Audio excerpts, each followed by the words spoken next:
Assalamualaikum warahmatullahi wabarakatuh. Alhamdulillah, salatu wassalamu ala rasulillah, la hawla wa la quwata illa billah.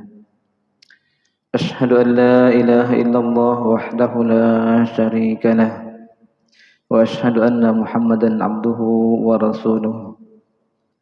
Allahumma salli wa sallim wa barik ala muhammadin wa ala alihi wa sahbihi wa sallama ajma'in. A'udzu billahi minasy syaithanir rajim. Bismillahirrahmanirrahim. Ya ayyuhalladzina amanu taqullaha haqqa tuqatih wa la tamutunna illa wa antum muslimun. Jamaah hadirin rahimakumullah, alhamdulillah bersyukur kepada Allah Subhanahu wa taala. Pagi ini kembali dimudahkan Allah kita sama-sama berada di tempat ini, di mana setiap tapak kaki kita akan berbeda nilainya ketika kita berada di tempat yang berbeda. Tapi ketika kita langkahkan kaki kita menuju masjid-masjid Allah, insya Allah setiap tapak kaki kita bernilai di hadapan Allah. Satu di antaranya akan menggugurkan dosa-dosa, dan satu di antaranya akan menambah kebaikan-kebaikan yang nanti jadi hitungan di hadapan Allah. Jamaah hadirin rahimakumullah, bersyukur pada Allah Subhanahu wa taala karena sepanjang perjalanan kita di malam tadi sepenuhnya ruh kita dipegang Allah Subhanahu wa taala, dalam arti betul-betul dipegang ketika kita sedang beristirahat. Kemudian Allah perkenankan kembali untuk ruh itu sama-sama hari ini beraktivitas kembali, mengaktifkan jasadnya. Semoga setiap aktivitas kita menjadi nilai besar nantinya juga sebagai bekal ketika kita kembali kepadanya. Salawat dan salam kita haturkan pada Rasulullah Muhammad sallallahu alaihi wasallam. Kita mengenal diri kita yang sesungguhnya setelah kemudian hadirnya Rasulullah SAW dan apa yang Allah perintahkan untuk disampaikan oleh beliau kepada kita sekalian dari lisan para ulama, dari kitab-kitab yang kita baca, dari apa-apa yang telah diteladankan oleh orang-orang alim sebelumnya yang kemudian kita berilmu dengan itu. Semoga ini bagian di antara wasilah kita nanti bisa lebih dekat dengan Rasulullah sallallahu alaihi wasallam. Minimal dimudahkan perjalanan akhirat yang dengan itu kemudian syafaat Rasulullah itu kita dapatkan. Jamaah hadirin rahimakumullah, pagi ini kembali kita belajar di antara hadis-hadis Nabi sallallahu alaihi wasallam.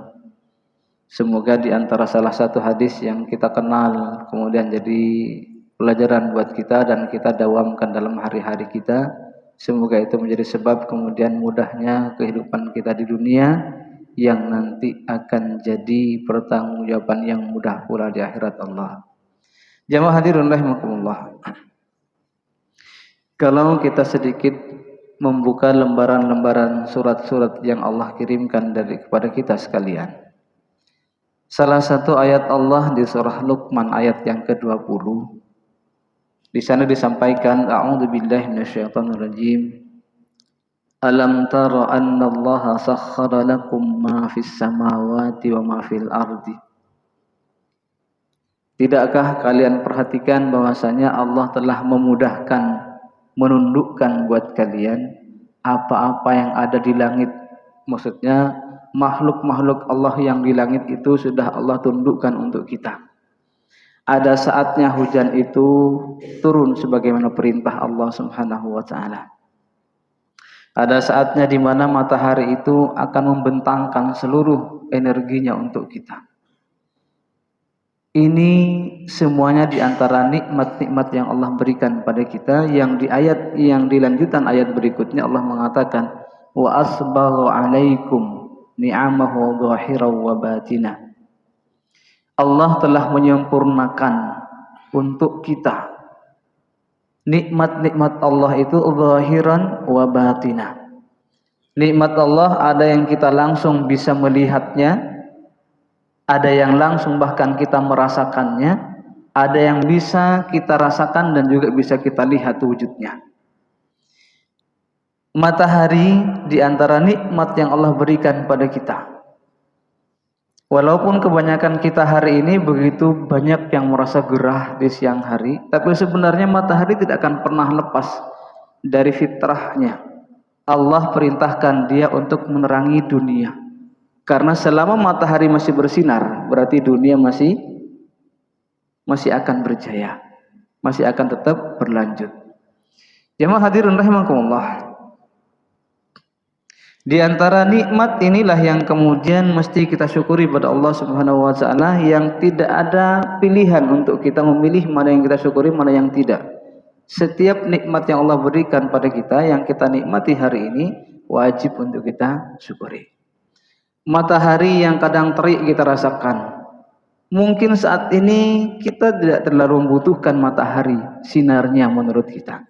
Tapi di bagian yang lain ada makhluk Allah yang butuh dengan itu, yang tinggalnya sama dengan kita.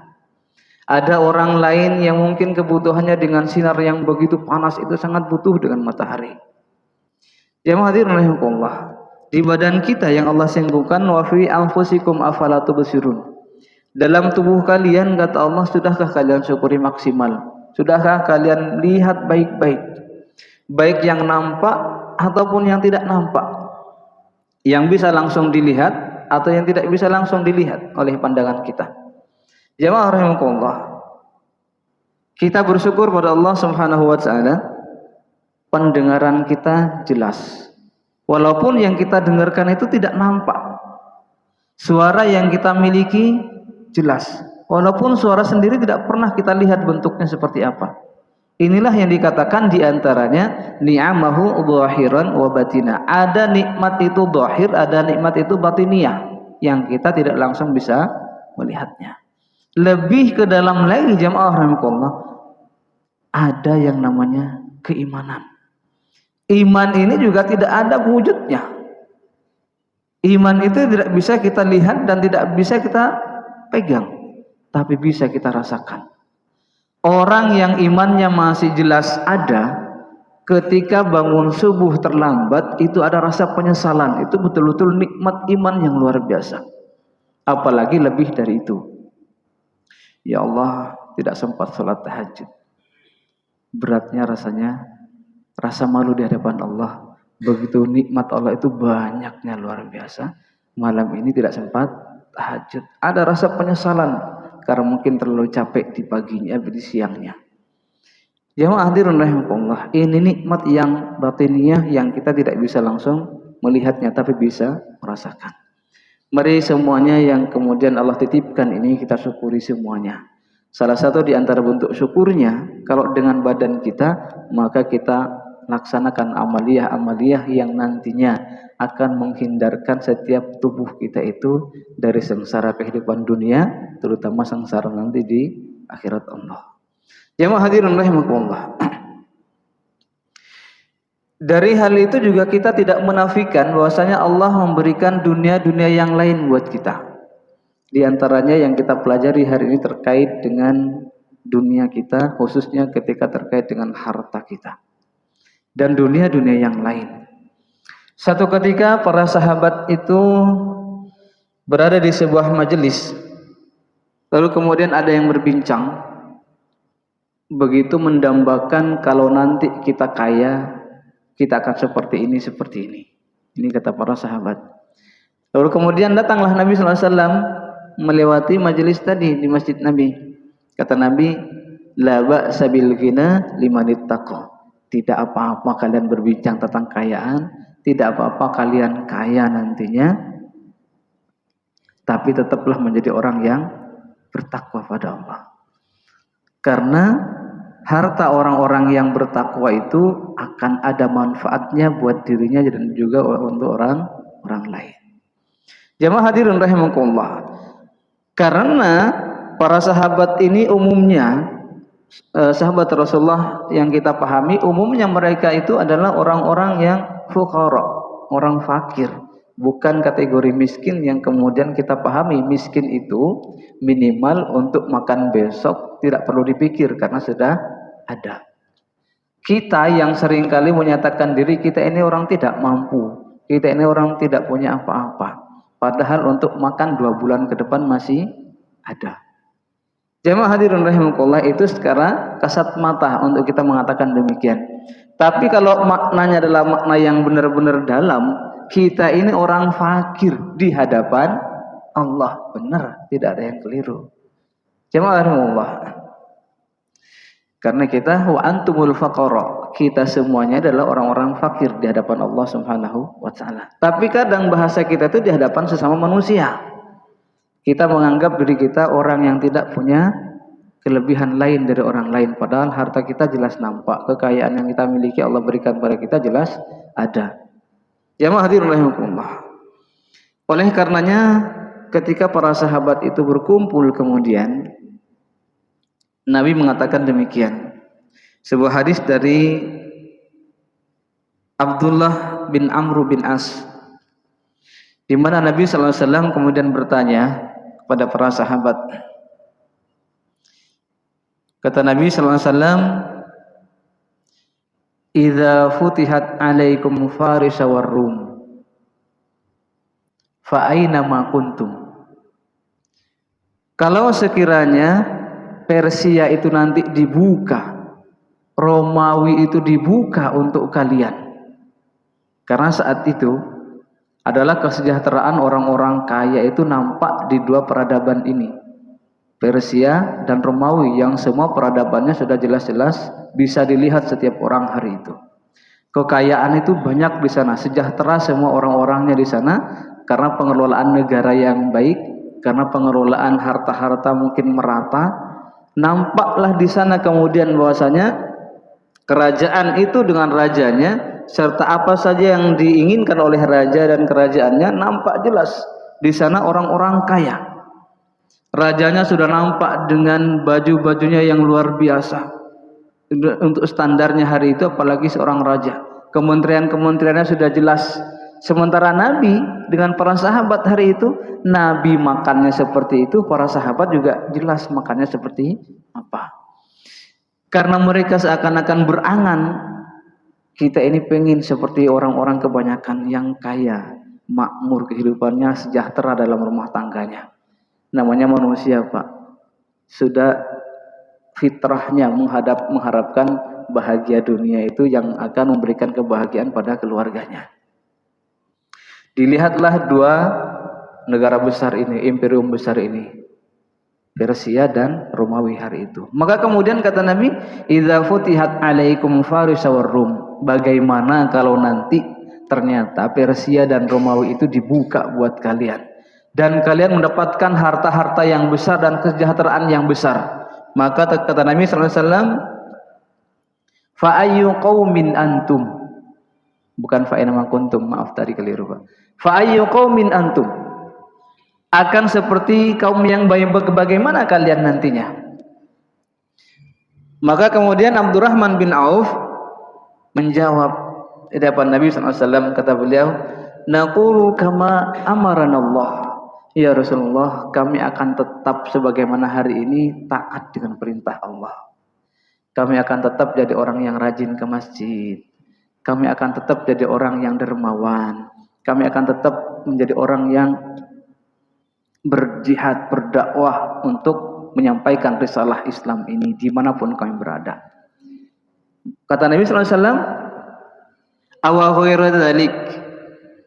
Atau mungkin bahkan sebaliknya, kata Nabi. Tidak seperti yang Abdurrahman ucapkan ini, akan tetap taat dengan Allah, akan patuhi perintah Allah, setiap perintah Allah akan dilaksanakan, berusaha maksimal menjadi hamba sebagaimana hari ini, dekatnya dengan Allah luar biasa. Tidak ada hari-hari di mana duduknya kecuali Quran ditilawahkan. Tidak ada kemudian setiap waktunya kecuali zikir yang dilantunkan.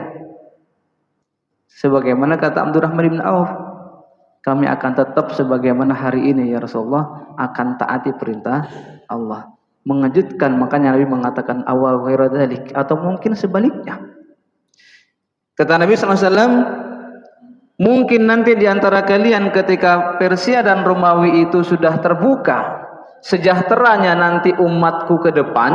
Ini prediksi Nabi ke umat masa yang akan datang. Kalau dengan orang-orang sekitar Nabi, mungkin Nabi tidak terlalu khawatir. tapi umatku yang nanti ke depan mendapatkan sejahtera itu bisa jadi tidak sebagaimana yang diungkapkan oleh Abdurrahman bin Auf yang mewakili para sahabat hari itu.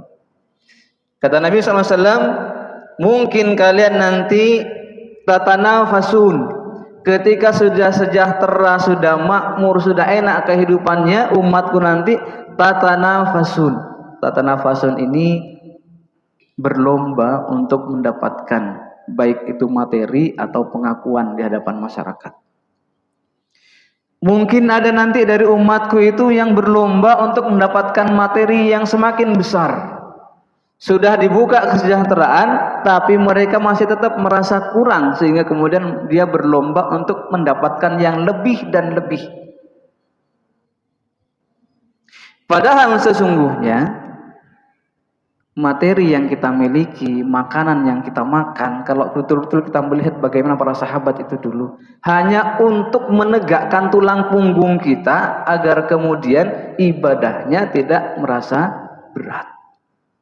Tapi kadang kita kebanyakan materi, makanan yang kita asup dalam tubuh kita, justru kadang melemahkan punggung kita untuk beribadah. Kadang. Jamaah hadirin rahimakumullah. Kata Nabi SAW, bisa jadi umatku nanti ke depan ketika dia berada di posisi yang sejahtera, yang nikmat Allah itu terbuka kepadanya, yang betul-betul asbagha ni'amahu alaik, semua nikmat yang sudah dibuka oleh Allah kepada mereka itu, maka bisa jadi tatanafasun, masing-masing berlomba untuk menjadi yang terbaik, yang terbaik, yang terbaik. Kita lihat hari ini, Pak, ternyata benar. Setiap kita merasa harta kita masih kurang, maka kita harus begini, harus punya ini, harus punya ini. Apa yang terjadi ketika itu yang jadi tujuan kehidupan dunianya?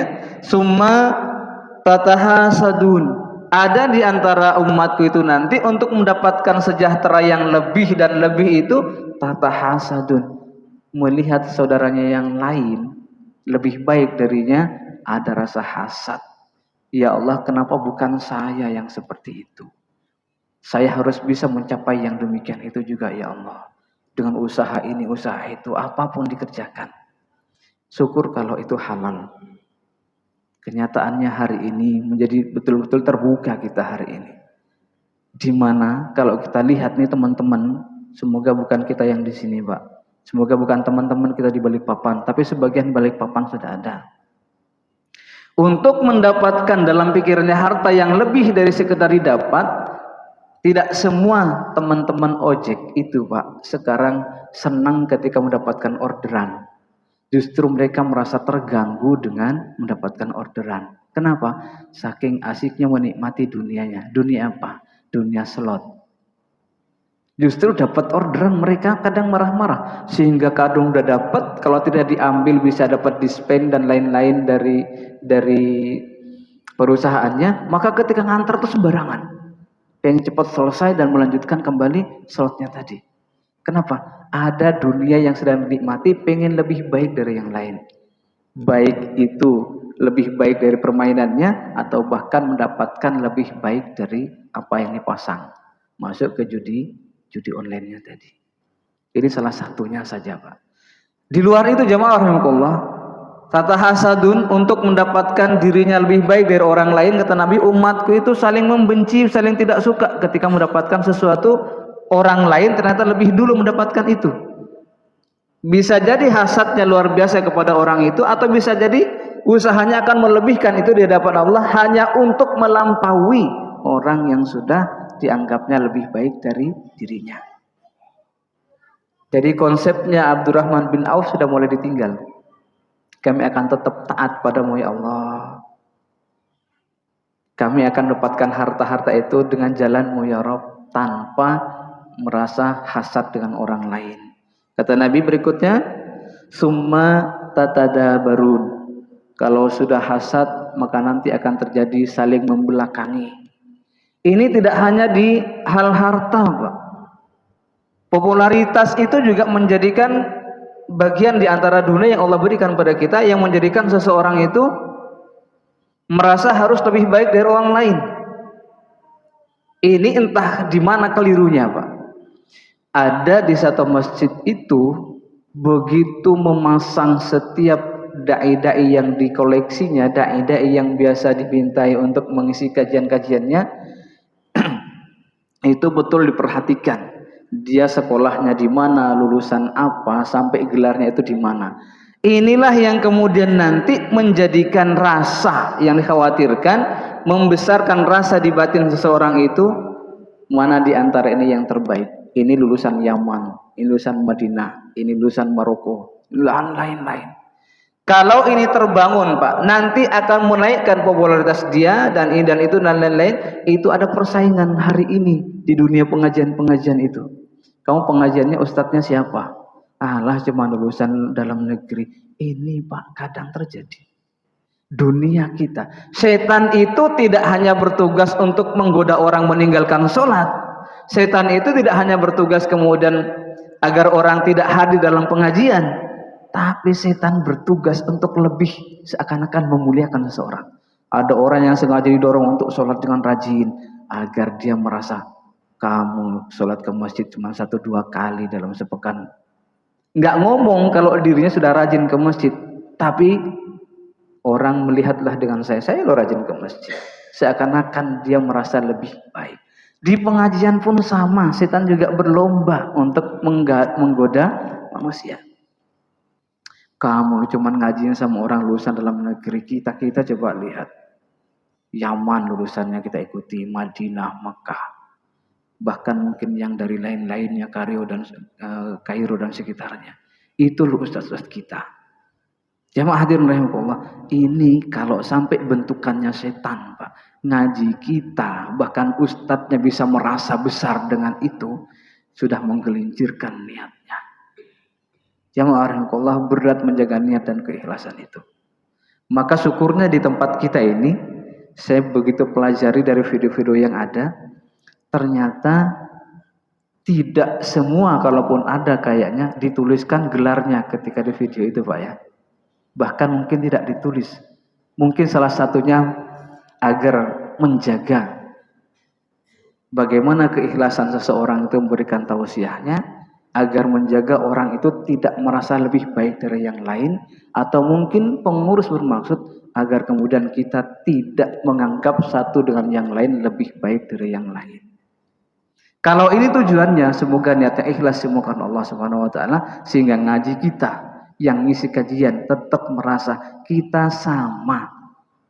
Hanya saja kesempatan belajarnya mungkin lebih awal, atau mungkin kesempatan membacanya lebih punya kesempatan daripada jamaahnya. Jamaah hadirin rahimakumullah, ini dunia tidak sekedar kemudian harta. Karena hari ini saya pelajari sudah lebih dari 1 tahun lalu. Ustadz-ustadz kita yang ada ini ternyata memang sudah sekarang sedang kena masalah itu. Berlomba, kajianmu di mana, berapa kali dalam sehari, berapa kali dalam sepekan. Tidak mengungkapkan kalau saya segini-segini, tapi silahkan dilihat jadwal saya. Astagfirullah. Jamaah hadirin rahimakumullah.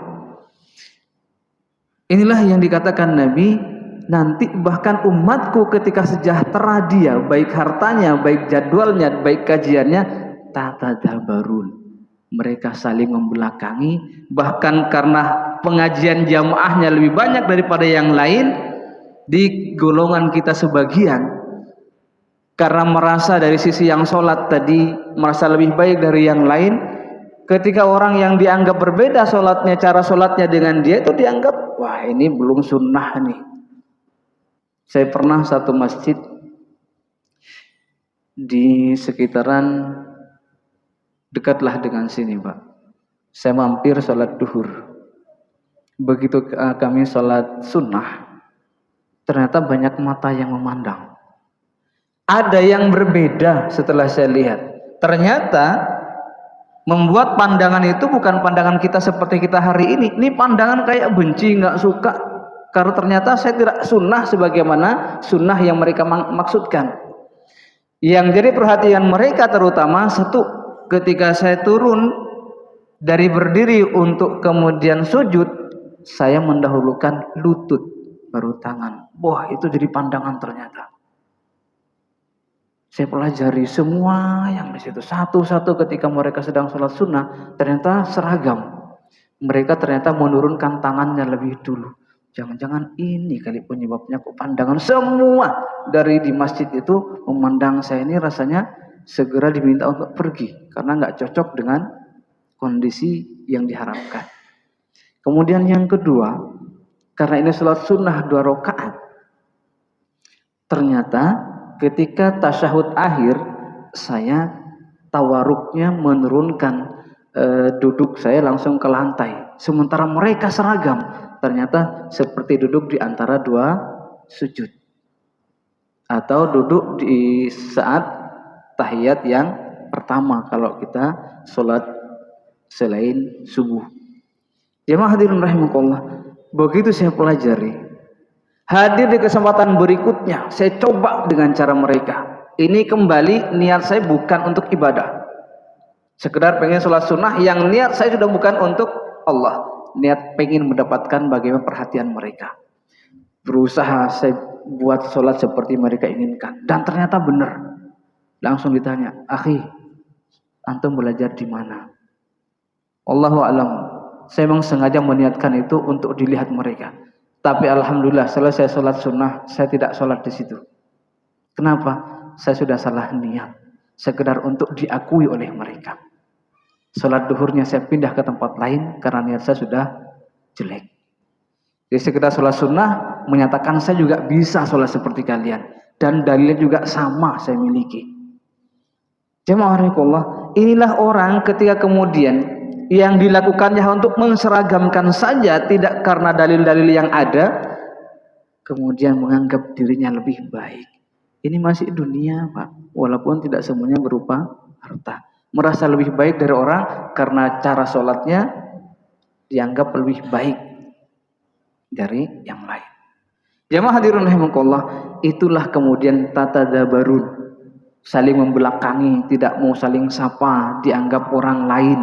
Walaupun sama-sama masih berakidah ahlus sunnah wal jamaah, syahadatnya tidak berubah, tapi hampir tidak diakui sepenuhnya karena gara-gara cara melaksanakan sholatnya tidak sama dengan dirinya. Na'udzubillah. Jamaah rahimakumullah, inilah yang Nabi khawatirkan dulu. Kalau Abdurrahman bin Auf mengatakan, kami akan tetap seperti ini ya Rasulullah, tetap taat dengan perintah Allah ya Rasulullah, maka Nabi mengkhawatirkan itu jangan sampai nanti bisa jadi umatku bahkan ketika tata nafasun tadi ada yang terjadi tahasadun, tadabarun, bahkan sampai kata Nabi tatabaghadun, bahkan sampai puncaknya akan saling benci hanya gara-gara sholatnya berbeda, pola celananya berbeda, bajunya berbeda, penampilannya beda. Jangan sampai. Kalau ini kita tidak sampai, Pak, insya Allah saling benci dari sini. Tapi bisa jadi setan akan senantiasa menggelontorkan perasaan kamu berbeda, kamu lebih baik, tidak perlu salam dengan mereka. Na'udzubillah. Jamaah hadirin rahimakumullah, terkait dengan harta, kata Nabi SAW, apa iya kalian akan seperti ini? Apa iya umatku akan seperti ini ke depannya ketika sudah sejahteranya semuanya itu ada? Mungkin kata Nabi bahkan tatabaghadun, di antara mereka ada yang nantinya untuk meraih harta-harta dengan jalan-jalan yang tadi bahkan saling benci, makanya mereka rebutan. Jamaah hadirin rahimakumullah, padahal sebagaimana di surah Luqman tadi, Allah sudah mudahkan semuanya untuk kita di langit dan yang di bumi. Mungkin yang di langit kita tidak bisa mengeksplornya sekarang, tapi sebagian dari kaum muslimin, setidaknya negara itu sudah mengeksplor apa yang ada di udara kita dengan satelit yang ada, kan di udara diperjalankan. Bahkan ruang-ruang udara pun sudah dimiliki, yang tidak semua orang bisa melintas dengan ukuran-ukuran tertentu tanpa seizin negara tersebut. Di bumi, Pak, jangankan yang di dunia kita, di lingkungan kita, jauh lebih dari itu. Bumi kita ini Masya Allah, Balikpapan, Kaltim pada umumnya. Alhamdulillah di awal bulan kemarin saya punya kesempatan jalan-jalan ke bagian pinggirnya Berau. Perjalanan 24 jam. Di siang hari salah satunya melintasi banyak perusahaan-perusahaan yang menggali bumi Kalimantan ini. Truk-truk yang besar. Masya Allah. Mereka betul-betul menggali dari arah yang jauh, diantarkan ke tempat di mana pengelolaan itu. Batu bara itu besarnya luar biasa. Banyaknya. Itu salah satu di antara yang Allah mudahkan. Mereka untuk masuk dan memiliki kawasan itu juga seperti yang Nabi katakan, tata baghadun, saling benci ketika perusahaan A berhasil untuk mengeksplorasi di sini. Kenapa bukan kamu yang berhasil? Ternyata nanti mainnya dan lain-lain macam-macam yang dilakukan. Bumi Allah itu luar biasa. Kita mau lihat lubang-lubang bumi ini, Masya Allah, besar-besar, luas-luas. Hanya untuk dieksplorasi. Karena kadung sudah sebagaimana Allah sampaikan, aku mudahkan untuk kepentingan kehidupan kalian. Kata Allah. Wa minan nasi may yujadilu fillahi bighairi ilmi wala kitabim munir. Tapi ada di antara manusia itu tidak menganggap semua yang Allah bentangkan, mudahkan ini adalah sepenuhnya nikmat dari Allah. Memang mengaku itu dari Allah, tapi syukurnya tidak dinampakkan dengan jalan. Dengan eksplorasi ini mungkin apa yang harus dia lakukan. Bumi minimal tidak dibiarkan rusak seperti itu kemudian ditinggal. Lalu kemudian kekayaan yang sudah dimiliki, sudahkah menjadikan dirinya lebih dekat dengan Allah? Kita sebagai karyawan, barangkali yang banyak karyawan-karyawan di situ. Sudahkah kekayaan yang Allah titipkan itu menjadikan kita dekat dengan Allah Subhanahu wa Ta'ala? Ya hadirin rahimakumullah. Sebuah pelajaran yang dihadirkan buat kita. Di Madinah, daerah pinggiran Madinah, dulu ada seseorang yang dikisahkan. Yang mendapatkan kisah ini langsung dirinya, seorang ulama dari Maroko. Di mana beliau bermimpi tidak kurang dari 3 malam berturut-turut bermimpi. Bahwasanya beliau diperintahkan dalam mimpi itu untuk mendatangi salah seorang yang ada di Madinah, perjalanan yang jauh. Harus didatangi. Orang ini adalah ahli surga dan kamu harus belajar dari itu. Kata ulamanya. Dari Maroko beliau kemudian berusaha terbang sekalian umroh.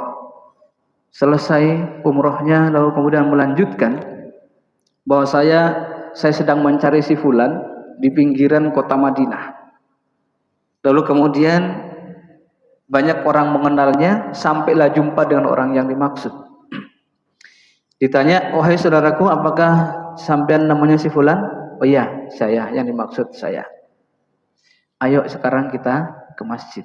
Ternyata yang dijumpai ini Pak, orang yang Masya Allah semua masyarakat itu kenal. Maka setiap mengucapkan saya butuh ketemu dengan orang ini, dikenal semuanya. Ternyata ini preman kampung luar biasa. Makanya wajar semua orang kenal hari itu. Bahkan sampai anak kecil pun tahu. Si ulama mengatakan ini orang begitu terkenal. Ternyata begitu diajak ke masjid, saya ini bukan ahli masjid. Penampilan saya dan Bapak kenapa setiap bertanya dengan orang semua mengenal saya ini preman luar biasa di sini. Artinya kejahatan saya juga banyak yang orang mengetahuinya. Tapi kenapa kemudian setiap mimpi saya diperintahkan Allah untuk mendatangi kalian, mendatangi panjenengan untuk diajak ke masjid? Singkat kisahnya kemudian orang ini mau Pak diajak ke masjid. Begitu kemudian dibimbing untuk perbaiki wudunya, sampai kemudian sholat sunnah di Masjidin Nabawi, sujud yang pertama itu menjadi sujud yang terakhir. Jemaah hadirin rahimakumullah, begitu ditunggu tidak bangun-bangun dari sujudnya, sampailah kemudian betul-betul dinyatakan orang yang sudah meninggal di kondisi terbaiknya. Ditanyakan pada istrinya, apa amalannya suamimu ini? Sekali sujud tidak bangun lagi. Ternyata disinilah rahasianya dibuka oleh istrinya. Beliau itu memang dikenal sebagai preman, cuman sudah pensiun. Sudah istirahat, tidak lagi menjadi preman yang sebenar-benarnya sebagaimana dulu di masa mudanya, sampai sekarang sudah memasuki usia-usia, memasuk usia yang sudah tua. Lalu kemudian beliau bekerja dengan baik dan mendapatkan hasil yang halal. Tetangga kami itu suaminya baru saja meninggal sekitar berapa bulan yang lalu. Di bulan pertama istrinya itu sudah mengeluh kekurangan biaya untuk menghidupi anak-anaknya. Maka saat itulah suami saya berniat kepada Allah Subhanahu wa taala, ya Allah, mulai bulan depan gaji yang saya dapati dari bekerja ini, uang yang kami dapati dari pekerjaan ini, kami bagi dua, 50% untuk keluarga si fulan yang suaminya meninggal, 50% untuk kami. Dan itu berjalan sekian bulan. Jadi gaji yang enggak aja mungkin enggak 1 juta misalkan begitu, itu langsung bagi dua. Ikhlasnya beliau menyantuni janda dan anak yatim itu menggetarkan hati orang yang jauh. Sebagaimana perintah Allah untuk melakukan itu. Ternyata inilah harta yang luar biasa. Tidak membiarkan orang di sekitarnya kelaparan, tersiksa karena kondisi yang kurang, maka harta yang didapati menjadi jalan baik untuk kembali pada Allah Subhanahu wa taala. Mungkin tidak banyak karena tidak disebutkan berapa besaran harta, yang pasti 50% untuk keluarganya, 50% untuk orang lain. Jamaah hadirin rahimakumullah, kita sebagai karyawan yang rata-rata gaji kita di sini untuk orang-orang yang ada di daerah-daerah tambang dan eksplorasi lainnya itu Masya Allah. Entah ini mungkin karena saya kebetulan mendapati orang-orang yang memang banyak gajinya, karena punya teman yang bekerja di Laut Madura itu, beliau kalau pulang gajinya itu luar biasa. Di masa beliau cicil rumah, setiap bulan cicilan rumahnya itu 65 juta. Jadi selesai dalam 10 kali bayar. Sementara setelah diperbaiki, rumah itu membutuhkan modal lagi lebih dari 100. Dan kata beliau, alhamdulillah sudah selesai. Begitu ditanya, berapa sih setiap pulang itu bawa uang?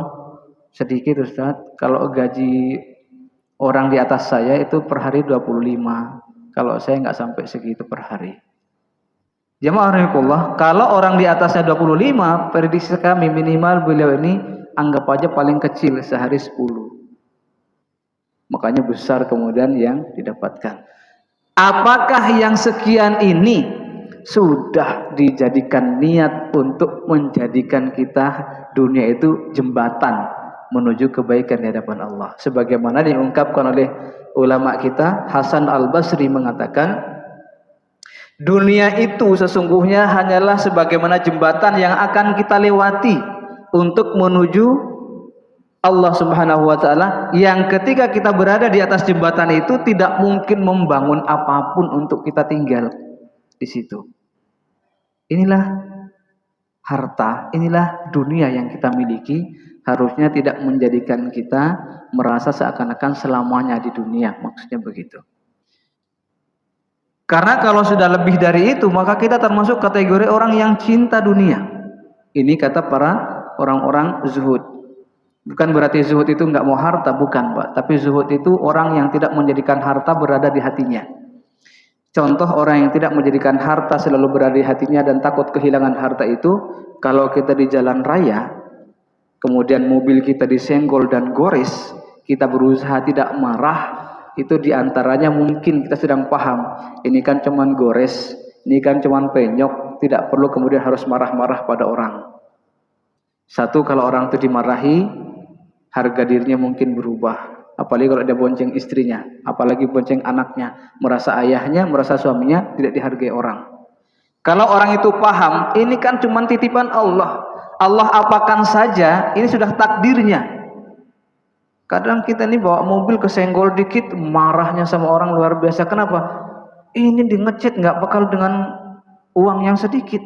Karena kalau ngecat ini ngecat bukan cuma lokal di sini, ngecat semuanya nih. Ini kalau penyok, kamu harus ganti. Seringnya kita dapati orang-orang demikian. Kenapa? Hartanya tidak mau berkurang. Padahal yang terjadi itu semuanya sudah takdir yang Allah tentukan. Marahnya luar biasa ketika mobil disenggol. Mobil ini mahal, mungkin sama mobil senggolan. Yang satunya mungkin harga 200, yang ini mungkin harga 500 ke atas. Merendahkan orang luar biasa. Tanda-tanda cintanya dengan dunia luar biasa. Takut hartanya berkurang. Padahal itu sudah takdir Allah Subhanahu wa taala. Bukan nggak boleh kita menjaga agar semua yang kita miliki tetap indah. Boleh Pak, tapi tanpa harus merendahkan orang lain. Yang merendahkan orang lain dengan jalan seperti ini, pertanda hubud dunianya sudah ada. Walaupun hubud dunia tidak harus meninggalkan dunia, tidak. Tidak harus meninggalkan harta yang mewah, tidak. Boleh kita kaya, boleh kita punya hal-hal yang mewah. Jangan sampai itu kita genggam dalam hati dengan erat, takut kehilangan, bahkan takut berkurang juga, takutnya luar biasa. Ya mah hadirin rahimakumullah, banyak kisah-kisah orang-orang yang kategori zuhud, tapi tetap dia berharta. Kenapa dikatakan zuhud? Hartanya tidak disimpan di hatinya, sekedar di tangan yang mudah terbuka. Nggak masalah, cuma senggolan dikit, tinggal diperbaiki. Penyok sedikit, kalau ada rezeki diperbaiki. Ya hadirin rahimakumullah. Kenapa demikian? Orang yang merasa kemudian hartanya ini harta yang luar biasa, yang kemudian takut kehilangannya, berarti dia sudah menjadikan kiblat kehidupannya hanyalah dunia. Maka kata Nabi SAW, "Man kanatid dunya himmahu." Siapa yang menjadikan dunia sebagai tujuan kehidupannya yang utama, farraqallahu alaihi amruhu, Allah akan kocar-kacirkan urusan-urusannya. Salah satunya, kalau sudah dunia digenggam di hatinya, tidak mau kekurangan dari hal itu, senggol dikit marahi orang, lapor polisi, Allah hancurkan urusannya. Urusan dengan orang lain harusnya memuliakan, jadi menghancurkan harga diri orang lain itu. Ini salah satu di antara contohnya. Kemudian kata Nabi, wa ja'ala faqrahu baina ainaihi, menjadikan kefakiran itu menjadi kacamata kehidupannya. Miskin rasanya terus, fakir, kurang terus. Sudah mewah, sudah punya mobil sekian, pengen lagi yang itu. Ada keluaran baru, harus miliki lagi yang itu. Terus merasa kurang. Ya mahadinakumullah, walam ya'ti minad dunya illa ma kataballahu lahu. Padahal dunia itu tidak akan pernah dia rasakan kecuali sekedar apa yang sudah Allah takdirkan kepadanya. Kerja kita siang malam, jauh dari keluarga, menumpuk-numpuk itu. Padahal ketika dinikmati cuman itu saja. Makannya cuma sepiring itu, yang udah masuk itu aja yang dinikmati. Selebihnya belum tentu kita nikmati. Kenapa? Ajal kita tidak tahu kita kapan. Janganlah kemudian berlebihan untuk semuanya harus kita miliki. Kalau sudah dimiliki, jangan kemudian harta kita genggam untuk diri kita saja. Jadikan harta itu jembatan menuju tempat yang lebih baik, sebagaimana yang disampaikan oleh Imam Hasan Al-Basri tadi. Jangan pernah membangun sesuatu di atas dunia yang merasa kita akan tinggal selamanya di situ. Ingat, dunia dan isinya adalah jembatan menuju Allah, kesempatan mencari bekal sebanyak-banyaknya agar kehidupan berikutnya bisa lebih baik dari hari ini. Jemaah hadirin Allah, singkat barangkali ini kita cukupkan sampai di sini. Hadisnya belum selesai, mudah-mudahan nanti bisa disambung. Sebelum kita tutup, barangkali ada yang di-sharingkan, Pak.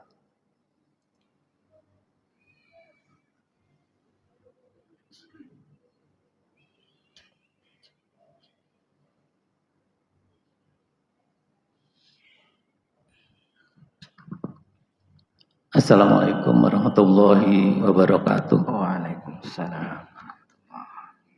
Ustaz, dalam ceramah tadi bahwa yang dikatakan miskin, kadang kita mengatakan miskin padahal kita masih bisa makan beberapa hari dan mungkin sampai bulanan. Yang mau saya tanyakan, Ustaz, seperti apa klarifikasi mengenai miskin? Kali ini saya tanyakan untuk sebagai pelajaran di masjid kita ini, di suatu saat nanti ambil zakatnya untuk memilih siapa yang berhak, karena jangan menjadikan confuse mengenai hal kemiskinan itu tadi. Yang kedua, Ustaz, ini kalau boleh saya saran, perbedaan di antara masjid itu udah logis, dan harapan saya, mungkin saya tua di umur saja, tapi juga saya boleh berharap Ustaz ya, sebagai seorang muslim, apabila ada kekurangan-kekurangan jamaah dimanapun dikatakan Ustaz tadi, harapan saya jangan diekspos ke masjid lain, karena hal itu kalau terjadi menjadikan jamaah yang lain akhirnya nanti tidak mau berjamaah di masjid yang lainnya. Poinnya adalah ayo kita tutupin kekurangan-kekurangan sahabat-sahabat kita, sama-sama muslim. Karena kalau kita kekurangan-kekurangan dari dimanapun masjid itu diekspos ke masjid lain, akhirnya ada rasa yang tidak simpatik kepada masjid yang lain. Karena masjid adalah sama-sama rumah Allah. Saya pikir masjid dimanapun, kalaupun kita waktu datang sholat, kita tidak harus memilih masjid, tapi ya disitulah kita akan sholat berjamaah. Mohon maaf Ustaz, kalau kurang berkenan. Wassalamualaikum warahmatullahi wabarakatuh. Waalaikumsalam warahmatullahi wabarakatuh. Alhamdulillah sangat berkenan Pak. Terima kasih untuk yang kedua. Tapi yang kami maksud tadi, satu, kami tidak sebutkan tempat dan masjidnya. Artinya tidak menutup kemungkinan kita juga akan masuk di masjid itu di lain waktu. Sekali lagi terima kasih. Insya Allah, cuman yang kami ambil yang dimaksudkan tadi, jangan karena berbedanya kita dalam pola ibadah, kemudian kita menganggap orang lain itu tidak lebih baik dari kita. Ambil hikmah di sini mungkin untuk kita tetap saja berusaha menjadi jamaah di mana kita berjamaah sebagaimana kebiasaan kita, tanpa harus terpengaruh kecuali karena keilmuan yang sudah kita miliki. Terima kasih Bapak, mudah-mudahan ini bisa untuk jadi teladan kita ke depan. Kemudian yang pertama terkait dengan miskin, karena pada umumnya memang ketika masuk di masa-masa sebentar lagi, kurang mungkin sekitar 96 hari kalau enggak 98, kayaknya hari ini kita akan masuk bulan Ramadan. 98 hari lagi atau mungkin 97 kalau enggak keliru. Kita nanti di masa-masa akhir Ramadan itu akan menentukan asnaf yang kategorinya fakir dan miskin. Kalau Allah kemudian kita betul-betul akan melihat di kondisi miskin yang sesungguhnya, sepertinya hari ini di lingkungan kita khususnya, sepertinya mungkin karena saya nggak tahu banyak ke dalam-dalam dari lingkungan kita, bisa dikategorikan di sini sudah tidak ada yang berhak menerima zakat, kesannya begitu. Tapi kemudian mungkin kita tidak mengambil miskinnya untuk keluarga itu mendapatkan bagian dari harta dari zakat tadi. Bisa jadi mungkin ada anaknya, mungkin yatim, walaupun keluarganya ada misalkan. Kita anggap yatimnya dulu. Barangkali kita tidak tahu jalan lain dari Allah Subhanahu wa taala dengan mengambil itu adalah bagian di antara yang kita usahakan untuk keluarnya zakat ini agar tidak jadi beban panitia yang ambil, maksud saya yang mengumpulkan harta zakat tadi. Jadi kategori miskin itu sebagaimana yang berlaku umum dan kemudian tidak terlalu menyamakan dengan kondisi para sahabat dahulu, minimal kalau kita lihat hari ini, minimal ketika kehidupannya yang mau dibiayai, anggap aja 1-2 hari ke depan atau bahkan mungkin 1 bulan ke depan, itu sudah berat. Inilah mungkin untuk sementara urf kita di sini untuk kita kategorikan dia sebagai orang yang berhak menerima zakat. Karena kalau untuk posisi fakir, terus terang di kondisi kita hari ini, umumnya Balikpapan tidak ada. Tapi kalau kategori miskin karena hal-hal lain itu jelas masih ada.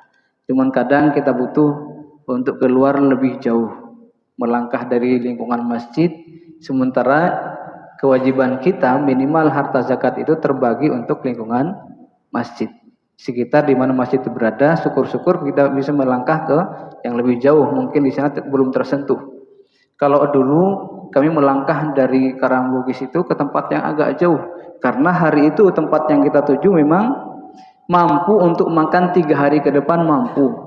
Tapi hari itu yang kami tahu dia untuk 1 bulan ternyata makannya tidak tersedia. Maka dikategorikanlah ini layak dikategorikan miskin dibanding yang sekitar-sekitarnya. Di tempat kita tidak jauh dari sini, yang dulu tempat kami sering menyampaikan zakat-zakat anak-anak sekolah itu, karena di lingkungan sekolah tidak ada yang berhak, artinya sudah terpenuhi di sana. Maka kemudian kami bawa ke dekat-dekat sini dulu. Tapi sekarang tempat itu saya katakan ini sudah tidak pantas kalian menerima zakat karena kondisinya sudah makmur. Dulu awal-awal nyampe rumahnya masih rumah-rumah yang kayu-kayunya masih sudah bolong-bolong, belum terperbaiki. Sekarang udah rumah batu rata-rata. Yang kampung ini kanan kirinya, depan belakangnya sudah perumahan semua. Hari ini juga kondisinya tetap perumahan semua, tapi mereka sudah berbenah dan berubah. Tinggal mungkin beberapa orang saja yang masih layak untuk mendapatkan itu. Di tempat kita tidak jauh dari sini. Jamaah Allah. Jadi untuk menentukan sebagaimana para sahabat dulu fakir dan miskinnya, untuk kita hari ini tidak dapati itu. Minimal kita lihat untuk arifnya kita, ketika mungkin 1 bulan ke depan atau 2 minggu ke depan dia sudah tidak cukup untuk makan, itulah kita standarkan dulu untuk kategori fakir dan miskin. Miskin itu bukan fakirnya. Kalau fakir insya Allah sudah tidak ada. Karena tetap mereka juga berusaha, cuman kadang tidak cukup. Baik biaya anak-anak sekolahnya nggak cukup dan lain-lainnya. Ini barangkali pandangannya sedikit, mudah-mudahan juga tidak terlalu kemudian membuat kaku harus sebagaimana zaman para sahabat dulu. Karena betul-betul hari ini kita tidak jumpai, khususnya Balikpapan. Kalau di tempat lain mungkin ada yang betul-betul kondisinya sama dengan zaman-zaman dahulu, masa kita masih di kampung mungkin. Jamaah hadirin rahimakumullah, menutup sedikit dari hadis Nabi SAW sekedar diterjemahkan. Kata Nabi SAW, wa man kanatil akhirah niyatuhu, siapa yang niat kehidupan dunianya adalah untuk mendapatkan tempat terbaik nanti di akhirat Allah, jama'allahu lahu amruhu, Allah akan kumpulkan dan mudahkan semua urusannya. Kalau kemudian wajala ghinahu fi qalbihi, Allah akan tetapkan dia merasa punya kekayaan di hatinya karena merasa ada Allah yang maha kaya yang akan senantiasa memberikan kehidupan baik untuk dirinya. Kemudian wa atatuh dunya wa hiya rahimah, dan dia akan tetap mendapatkan dunia ketika niatnya kepada Allah hatta dia sedang tidak butuh dengan dunia itu. Maka Allah akan berikan dunia sebagaimana yang Allah takdirkan kepadanya, bahkan lebih baik dari sekedar yang dia butuhkan. Semoga niat kita, semoga harta kita, dunia yang kita nikmati hari ini menjadikan cita-cita utama kita bukanlah dunia, tapi himmah kita yang pertama adalah menuju tempat dan mendapatkan yang terbaik di hadapan Allah ketika nanti kita kembali kepadanya, khususnya di masa akhirat tadi. Jamaah hadirin Allah, sekali lagi untuk saran tadi terima kasih Pak. Mudah-mudahan mampu kami menutup itu. Tapi mari ambil hikmah kita ketika ada orang lain kesini, jangan pernah memandang seperti yang saya dapati. Jangan pernah melihat orang lain berbeda dengan kita, karena sesungguhnya persamaannya terlalu banyak untuk kita benci. Jamaah hadirin Allah, itu mungkin hanya bagian kecil dari kaum muslimin yang mungkin pelan-pelan juga akan berbenah. Dan kita juga berusaha dekat, tapi alhamdulillah pertemanan masih jalan, walaupun mungkin kadang di sisi yang lain mereka sering juga melakukan hal itu dengan yang lainnya karena belum kenal saja. Mudah-mudahan ini bukan bermaksud membuka aib saudara, tetap menjadi pelajaran buat kita bahwasanya apapun itu bagi kita, beliau adalah saudara kita semuanya. Semoga hikmah pagi ini bisa kita mengambilnya, jadikan dunia adalah jembatan menuju Allah yang terbaik dan jalan mencari bekal sebanyak-banyaknya. Semoga setiap bekal kita diterima oleh Allah Subhanahu wa taala. Akhirul kalam, subhanakallahumma bihamdika wa atubu ilaik. Mohon maaf segala khilaf dan kurangnya. Assalamualaikum warahmatullahi wabarakatuh.